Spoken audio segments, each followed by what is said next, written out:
What do you look for in disclosure to see if someone is being honest? Welcome to the Therapy Brothers podcast. I'm Brannon. I'm Tyler. We're brothers. We're therapists. And we know recovery. Bring your stories, your questions, your successes with real recovery.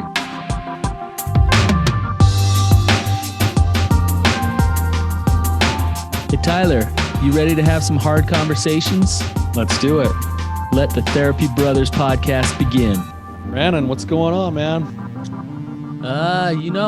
Just another day. Here we are. It's a great day. Hey, it's a great day. It is a great day. Yep. So I'm excited. It's a great day. We're going to be doing our giveaway for reviews for the podcast today. Well, Rising Sun, I believe it's sold out, isn't it?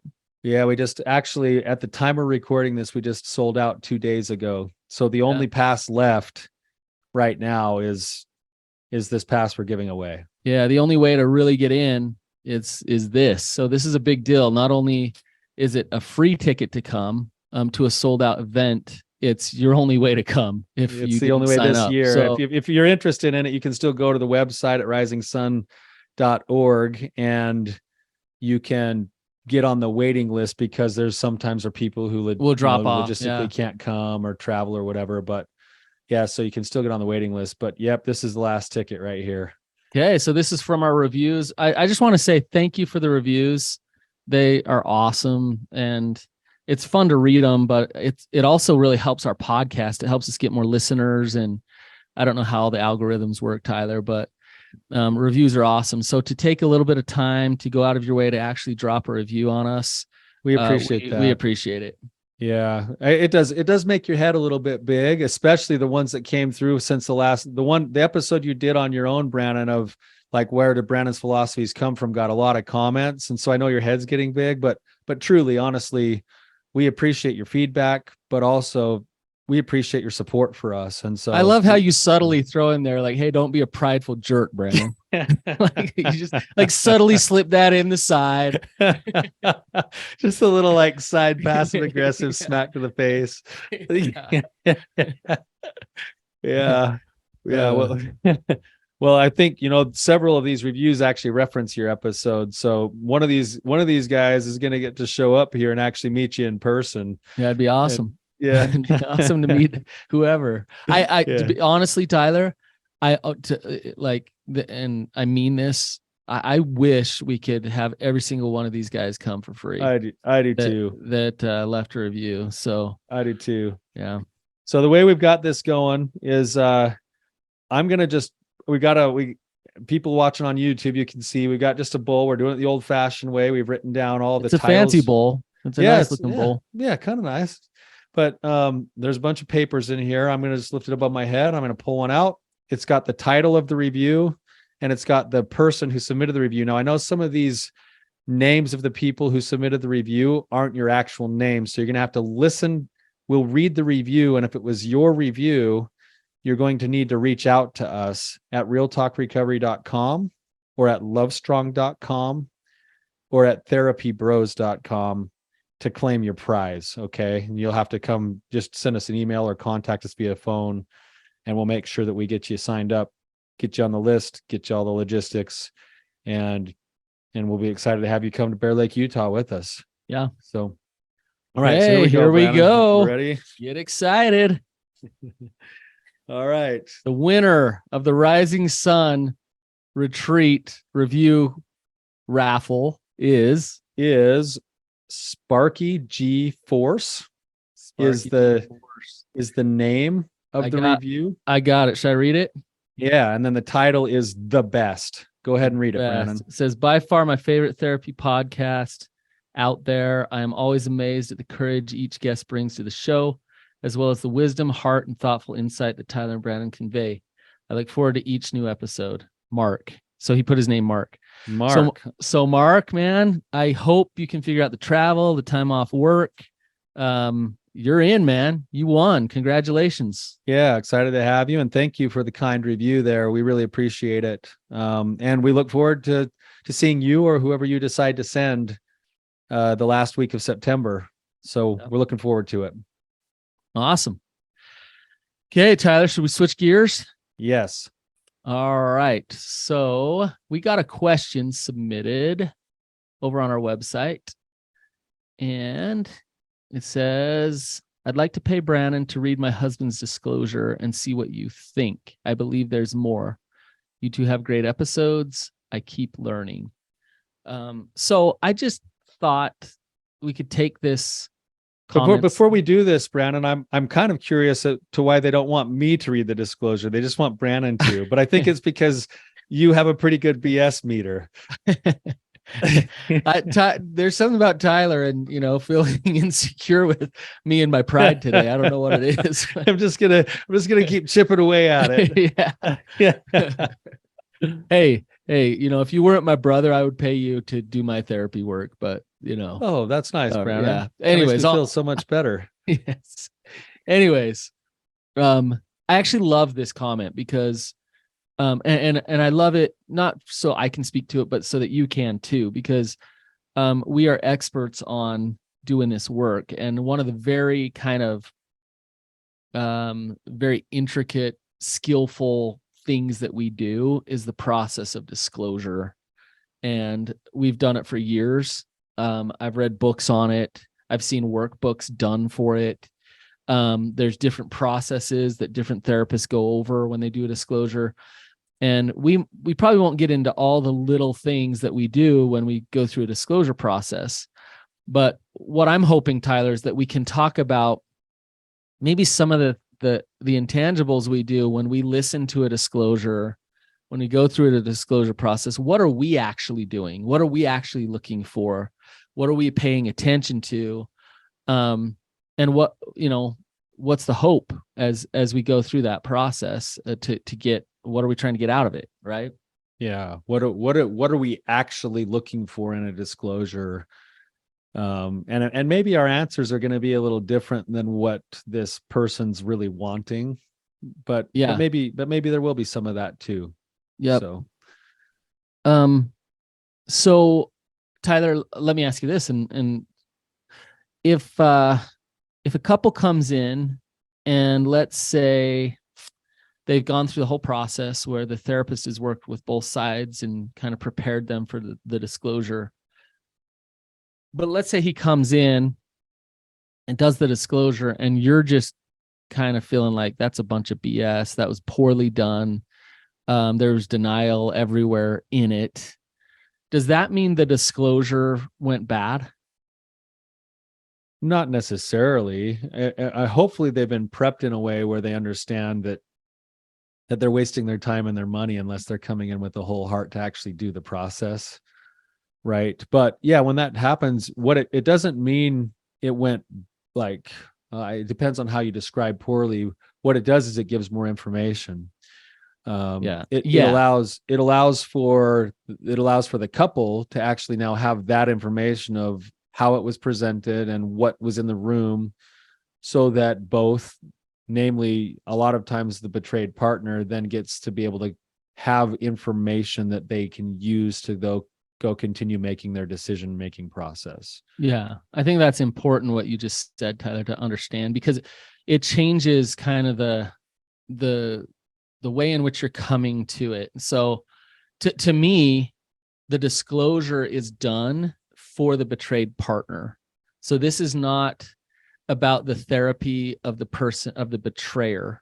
Now, sometimes it can be very therapeutic for the betrayer to go through this. It can be really good for them. But the intent, first and foremost, is to lay things on the table for the betrayed partner to know what's actually going on, so that then they can start their healing process. And so if you understand that, and let's say the betrayer comes in and continues to lie and manipulate, like you said, that's more information for the betrayed partner to then make their decisions going forward. So if there's a yucky, there's lying, there's deceit still going on, feeling in the room after the disclosure, we need to stop and we need to say, okay, like that's still there. What's this? What is that? Now, what do you do with that going forward? There's been very few. Now, I've had a couple, but there's been very few disclosures that I've done where we're singing Kumbaya at the end and everybody's like feeling better and happy and Usually whatever. pretty heavy, usually pretty hard, usually even if pretty it's like well done. Even if it's well done, it's pretty Yeah. heavy and pretty hard. So we walk them through a process. And one of the things that we work on is flushing out denial from disclosure. And it can feel really kind of benign and factual, and that's what we want it to be. So let me give you an example, Tyler. Let's say in the disclosure there's, I texted that woman from work something inappropriate. But I did that after we had separated, and I felt like I was justified in it. Is that a good disclosure? For the disclosure process, no, because there's that little bit of justification, which then robs it of the point of I'm taking accountability for my actions and how it's affected our relationship. Yeah, you can see the defense mechanism coming in to say, I'm an okay guy. See how I'm okay? Versus I texted a woman from work and this is what I said, period. And it was inappropriate. Yeah. And that's it. That's, and she might ask, well, when did you do it or blah, blah, blah. But like, you don't need to put in there the rationalization along with the information. Just put the information. Yeah. And so we'll see like little minimizations, justifications, rationalizations. I only did this because, we'll see turning the tables, blame. It was your fault because you were being mean to me, that kind of stuff. That's someone not else, a good disclosure. Someone else came on to me and there's nothing I could have done. And that's why I then I was did helpless. it. I'm helpless. So any bit of that type of denial, we as therapists, we're like hawks kind of watching that beforehand. So like when we're working with the person doing the disclosure, they will be in so much denial at times they don't even realize they are, right, Tyler? Right. And I've gone through disclosures before where it's like every word it feels like, hey, you're not being honest. Like, you're justifying, you're manipulating, you're defending. Let's just flush that out and let's get down to bare bones what happened. Yeah. I'm wondering, maybe this is part of, I'm going to go back to the question that you just read, because I think underneath the question, there's sort of an energy that I'd like to explore with you for a second and see how you feel about it. That's very, very common. So often the betrayed partner wants to have that full disclosure because they want to have a clear picture of what they actually have to unpack and wrestle with and decide what to do with, right? But a lot of times what they're looking for is, and I think this underneath the question was there is, I want Brannon to read that disclosure because he's not being honest, and I want the therapist to tell me he's not being honest, right? And I just kind of wondering what your take is on how you view yourself in terms of being the honesty police or the polygraph yourself. Well, it's twofold, Tyler. I actually love this question. So sometimes the betrayed, their truth meter can be off. Their intuition has been manipulated so much that they don't know what's up and what's down. Yeah. And it's nice to have a second voice to say, this feels genuine, this feels honest. Like, for example, I did a disclosure with a couple, and it was, I don't know if I knew this at the time. This was years ago. It was something like their 7th disclosure. And when we did it, it felt very off. And when I dug in further, what I realized is the energy, his like feeling of unsafety, it wasn't about not trying to be honest. He was more scrupulosity than anything. And so he was so anxious that he wasn't being honest about everything that it made his wife feel completely unsafe. And as we dug into that, it was like, okay, he's trying hard to disclose, to get all the stuff out, but at the same time, he's not strong. Like he doesn't Yeah. know who he is. And it was helpful for me as a therapist to kind of be there to kind of flush that out and witness what was actually going on, because it was their 6th or 7th disclosure. And she's like, oh, yeah, that's what I'm feeling. Every time we do this, I feel like there's more. Yeah. But what I'm feeling is his shame, his anxiety, That's and what his it is. fear. Yeah. Exactly. You know, so because of that, we flushed that out. So I don't know if I'm answering your question, Tyler. I think you are. Let me just maybe put in this side of it from like my perspective and see how it fits with yours. Okay.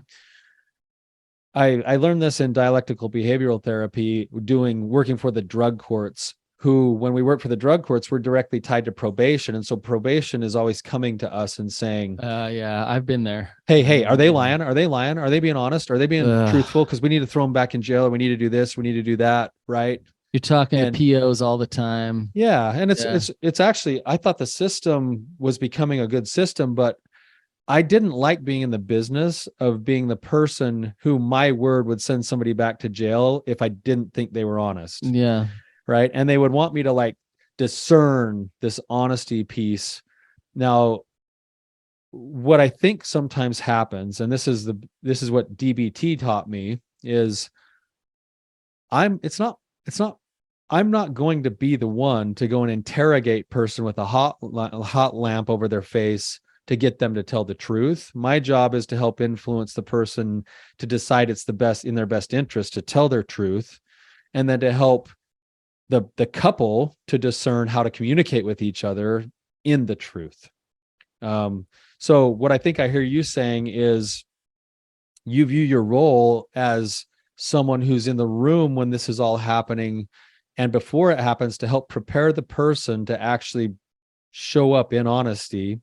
And then when they don't show up in honesty, you're not necessarily going through the whole document and being like, liar, liar, liar, liar. What you're doing is you're saying something in the room right now, the energy that in the way it's being presented, or the way that this was written up, or, hey, these little bits of denial seem to still be here. There's not any accountability here. You're approaching it from a much broader, what I think is you're approaching it from a much broader place than just, let's see if he's lying. Yes, I agree with that. Like I will, it's not, oh, you said that there, that's a lie right there. It's overall, this does not feel, something feels off here, like authentic. Something is off. Tyler, I did a disclosure, and we're taught in school. It's called practical use of self, where it's not my job to team up with the betrayed partner and then watchdog the betrayer and just like, let's get it all out. That's not the job. But it is, I believe, our job to notice whether or not this process of rebuilding trust in the relationship is going in the right direction or not. Yes. And like I did this disclosure and it was awful. And like there was definitely something else going on. Like, and so I outed that. Like that's how I was feeling. So I said, I definitely don't feel like you're being honest. Something is not being said. Missing. That's how I'm feeling. And unless you can say that thing, this disclosure is going to do more damage to your relationship. And he stopped. He looked at his wife for a while, looked at me, and then said, I've been having sex with the neighbor. And so like in that moment, bomb dropped, boom, yeah. Right. I used myself, practical use of self. That bomb dropped. She actually started yelling swear words at him like instantly. Mm-hmm. And that disclosure was awesome. It actually helped. It helped that couple, and they ended up divorced. It helped her a ton. Yeah. Because it helped her know what was actually going on. Right. Yeah. So is that my job, Tyler? Should I have done that? Yeah. Yeah. Yeah. I think, but again, that's you in the room as the therapist helping to kind of point out these principles. And if you've done your job as a therapist working with that guy, hopefully you've started to kind of help tease that out, not just for her sake, but for his sake too. Where I'm fighting for him as much as I am her in that moment. Yeah, I actually think the disclosure knowing process, that he's just playing the same game that he's played. Yeah, but see, you're looking for patterns and you're looking for principles there that you're looking to help call out. There's the minimization, or hey, there is something that doesn't quite fit here. I was talking to one of my therapists just this week, and they came to me and they were like, man, I just bombed this session. And they started telling me about this session, and they told me about the conversation between the couple. And I said, I don't know that you bombed it. I said, are you clear? Do you feel like there's more to the story than that they didn't tell you? And they said, oh, absolutely. I know there's more to the story. I don't know what that is. I said, that's part of your confusion is that it's not that you bombed it. It's you did not get a complete picture of what's going on. And so, right. And so that's your gut telling you something's not quite right there. Right. I'll give you another example. This just happened a couple of weeks ago with a disclosure. I've got a guy who's heart of gold, just really good, but he's locked up emotionally. He has a really hard time sharing his emotions. And so he's done this disclosure thing. He's done it twice now, and he gives the history, but his history is so factual that it's just like, this is where it happened. This is where it happened. This is where it happened. His wife gave him a list of questions and he answered them like one word answers, couple word answers. Yeah. Yes, no, this, that, and the other. And I'm going through this with him, and he's doing the work, and I just stopped him. I said, hey, look, like if we go into that meeting with your wife and you do what you just did with me, it's not going the right direction. Like, right. She needs to see your heart. Right. And he started getting choked up with me in the office. He's like, I don't know how to do that. I was like, that's your job. Like we can go read in this particular situation, he had all the details down. I said, go read the details, but you need to create this other thing over here. I want you to share your heart and your feelings with your wife about how you've affected her life and how much you care about her. And I want you to do that. And so he gets through the thing and she's asking him a few questions. And I said, do you have anything else to share? And he's like, yeah, I've got this thing. And then he didn't even read it. He turned to his wife and he broke down and was like, I am so sorry for the things that I've caused you. I feel horrible. I affected your life this way, this way, this way. And afterwards she turned to me and she's like, our session's done. I'm good. Yeah. Like, let's move on. And all he needed, but the energy in the room was they were attuning to one another. They're trying to like see one another. And instead of having shame and self-protection there that you're trying to tease out through those forms of denial, you're trying to help facilitate a place where that communication can happen. And if it goes that way, more often than not always, but more often than not, it actually becomes a trust builder in the relationship if the relationship stays together, even if it doesn't stay together. Right. Right. Well, Tyler, it's interesting what's coming up for me as you're talking is we've talked a little bit about polygraphs, and a lot of therapists that treat sex addiction have all their clients go through a polygraph in the process of disclosure. And I'm kind of anti-polygraph. And the reason I am is because in certain times when it comes to safety and things like that, sure. But in disclosure, what we're looking for is not so much what detail did you say and what detail didn't you say. We're looking at the heart of the betrayer. Are they shifting, going from becoming a person who is knowingly defending and manipulating in order to get what they want, to a person who can have compassion for their partner, to a person who can live vulnerably and honestly. And if they just shift a little bit into that and move toward that, that's awesome. And their partner can usually pick up on that of, wow, I'm used to them always hiding or manipulating or minimizing what they're doing. And now they're just owning this and then having some empathy or compassion for my pain. Yeah. Whoa. Like that's a big deal. And we always say, like, how do you know someone's in recovery? You can feel it.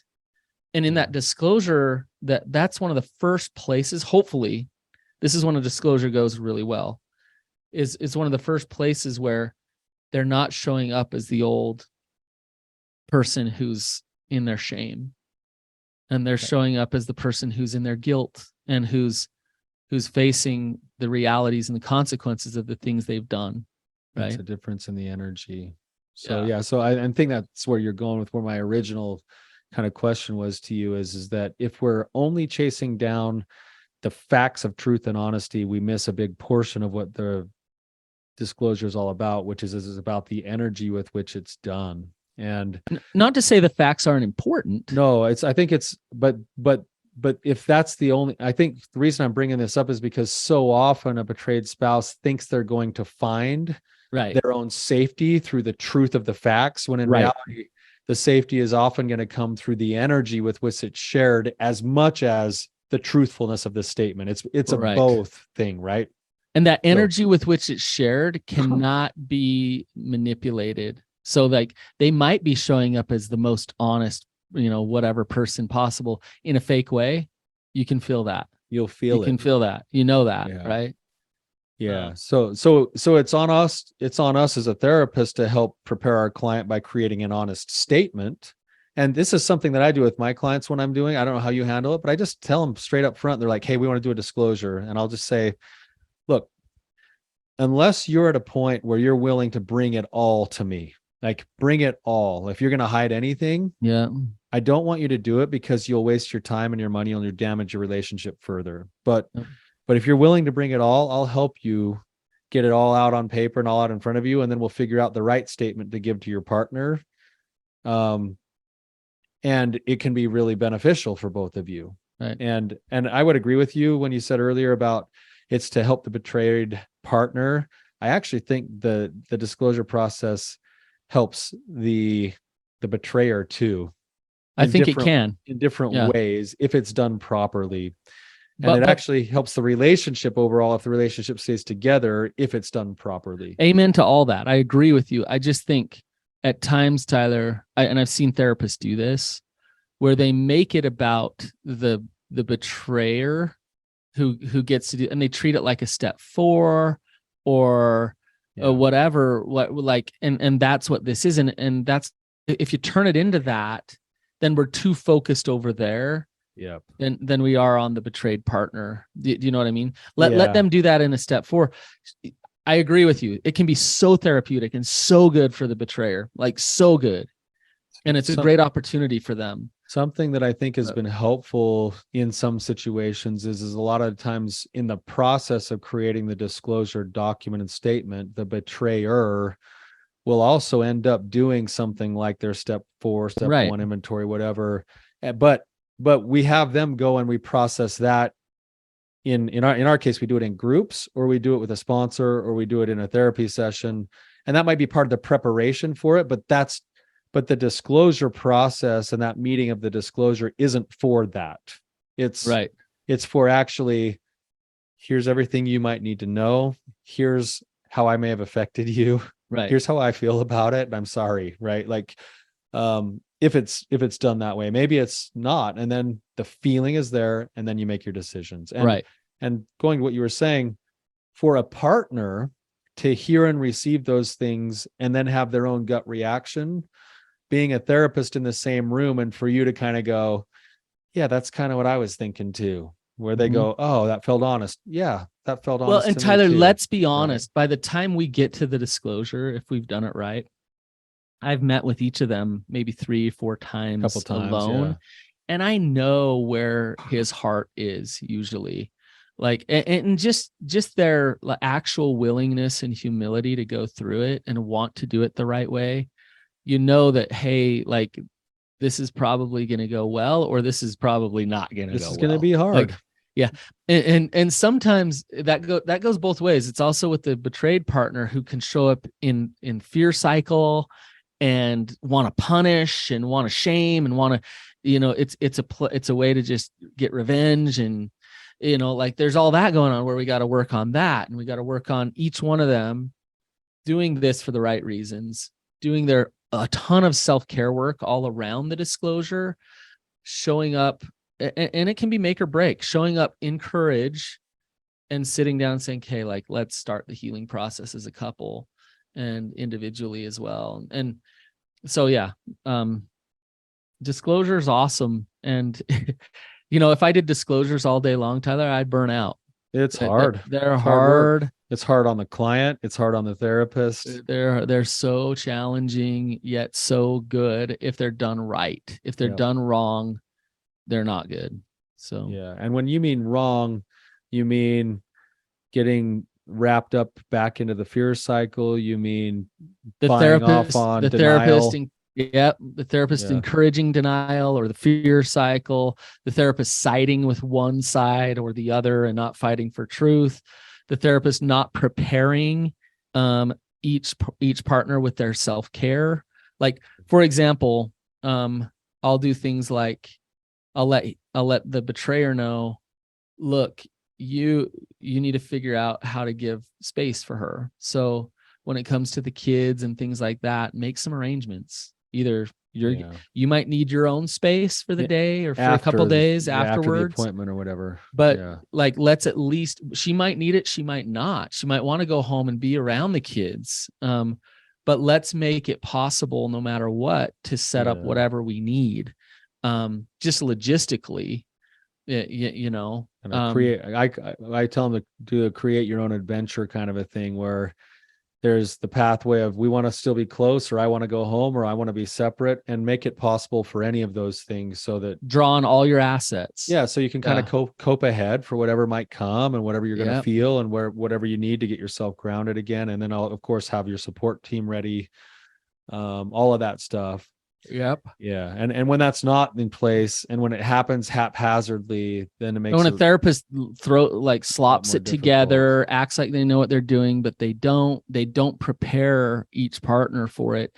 They don't go through the disclosure. And so then there's just a bunch of denial, and it's just like garbage, or sometimes there's over disclosure. Like, there's a ton of stuff in there that doesn't need to be in there. And it's that kind of anxiety thing where, so like, it's really, really helpful. And Tyler, you work with good therapists. I work with good therapists who are trained to do this disclosure process. If you want to go through one of these, then get a good therapist who specializes in this, because it's really, really, really helpful. So, do you think we answered the question that we started with today, Brannon? Well, her question was, if she could pay me to read it. So I'll have to think about that. But underneath the question was really like, I don't know if I'm getting a full honesty in, like, that basically what's statement. A good disclosure. Yeah. I think we scratched the surface, but hopefully it's got you thinking. And when I say scratch the surface, is Tyler and I in 30 minutes here are trying to talk about a process that we go through for weeks with people. And so what I would say to like sum this up is to find a good therapist who knows how to do this and go through it the right way. And by the way, Tyler, one of my therapist clients went and paid a specialist, a therapist, $7,000 to do their disclosure process.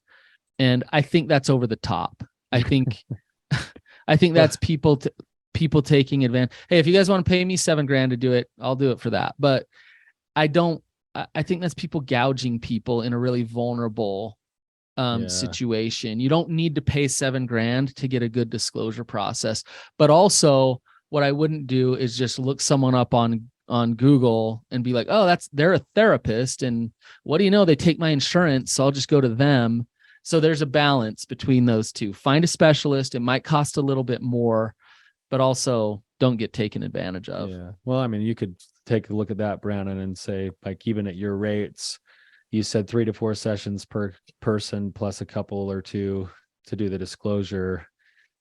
Yeah, we're probably looking, if you were to add it all up, 3, 5, and probably about $1,200 to do it, like with a therapist like if you actually went through a process like that, because you're just really looking at the therapist's time at that point. So so hopefully this is helpful. I know this is a question that comes up a lot. I think we just did a disclosure episode not too long ago, or there's going to be another one coming out soon too. But it's an important part of it, and it can be really beneficial, even if it's, when you said I want to just clarify this one last thing before we end. If it's not done well, doesn't mean it was bad. You still get information. Yeah. If the process was done well, but the reception of the disclosure itself is poor, that just more information. You got more information. Now Right. you got work to do to know how to move forward, because Yeah, you got an gotta go answer. make choices. Yeah, that your partner might not be wanting to be honest. Right. So. All right, you guys, thank you for listening. Have a wonderful day, and we'll see you guys later.